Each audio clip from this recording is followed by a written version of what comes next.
এখন আমি চলে এসেছি বাবার বাড়িতে।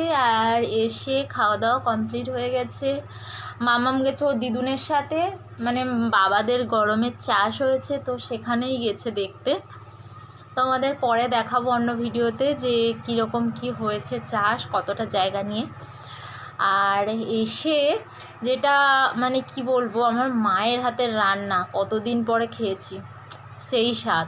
মানে মায়েদের হাতের রান্নার যে সত্যি একটা আলাদাই স্বাদ, যাই রান্না করে তাই যেন অমৃত লাগে।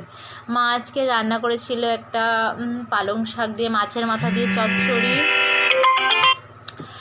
আর করেছিল মাছ দিয়ে আলু দিয়ে পালং শাক দিয়ে একটা ঝোল, মানে অসাধারণ। খেয়ে একদম যেন সত্যি প্রাণটা জুড়িয়ে গেছে। আমি বুঝতে পারি না মায়েদের হাতে এত সুন্দর জাদু থাকে কী করে। আমরা তো এত ভালো রান্না করতে পারি না, কিন্তু মারা দেখি যাই রান্না করে সবই সুন্দর। তো এসে খাওয়া দাওয়া কমপ্লিট করে ফেলেছি। তো তোমাদের কার কার এরকম মনে হয় আমার মতো একমত তো জানিও। টাটা।